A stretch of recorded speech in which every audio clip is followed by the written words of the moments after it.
my channel. Today we are making an immune boosting soup because we are about to be right in the middle of flu season and cold season and all the other different viruses that are out there. So I don't know about you, but this time of year especially, so we're in November right now, I get into thinking about my immune system even more.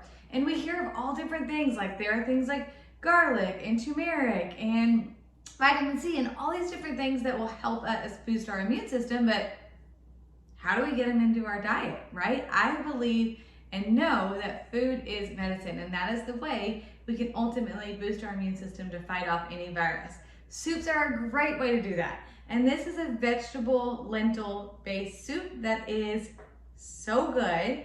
I always double a batch and make some for neighbors or anybody that's sick, but it's great. It's great to refrigerate. It's great to freeze. So first thing you're gonna do, actually, let me remind you, remember that everything that we cook is about 10 ingredients. I like to say less than 10 ingredients, but sometimes there might be a few over, especially if it's spices.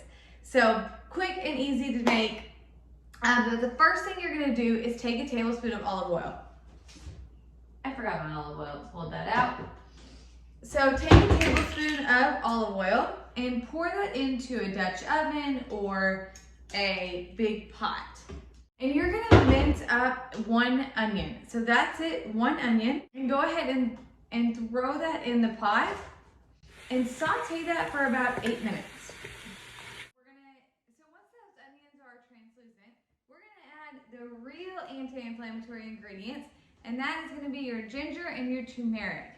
So ginger is loaded with this compound that helps with antimicrobial, antifungal, antiviral ingredients. So let's get into the heart of the immune boosting part of the soup. Let's add in garlic and ginger. So garlic is loaded with antimicrobial nutrients, antiviral, antifungal. So you're gonna take 6 cloves of garlic, mince that up, and go ahead and put them in there. And then you have your ginger. And ginger, you wanna mince up about a half a teaspoon of ginger. Use fresh ginger because that has more of those anti-inflammatory and antioxidant properties. So go ahead and throw that in there and then saute that for 1 minute. Once that's done for a minute, you're gonna take the other wonderful, wonderful anti-inflammatory ingredient, and that is turmeric. Turmeric is incredible for you for so many different reasons. One of the chemical compounds in it is curcumin. We won't get into that now, but really great for helping with inflammation. So throw a teaspoon of turmeric in there and a half a teaspoon of paprika. And saute that for 1 minute as well. Okay, it smells so good.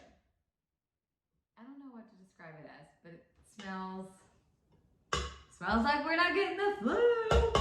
Okay, then you are going to take a can of chickpeas. Make sure that you rinse them and you drain them well first. Take a can of those, put those in there. Then a cup of lentils. So I used green lentils. You can do red lentils, you can do green lentils. Most lentils do not come washed, rinsed and washed, so make sure to just rinse them first so we can get any of the bad chemicals or preservatives or something that was sprayed on them off. So throw that in there. And that's loaded with fiber. Both of them are loaded with slow carbohydrates, and so that helps you feel full longer. So you're gonna take 1 sweet potato, dice it up, make sure they're not too big or they won't cook. Throw that in there. I'd say like 1/2 inch cubes. And then a tablespoon of lemon juice and 5 cups of vegetable broth. I put it in this to show you, but take 5 cups of vegetable broth, and then you are going to simmer that for 20 minutes and you'll be done. And once the soup begins to boil, you're just gonna reduce it on low to a simmer for about 15 to 20 minutes. Then we're gonna add our kale in for 2 to 3 minutes and we are done. Okay, sweet potatoes are feeling pretty good. They're soft.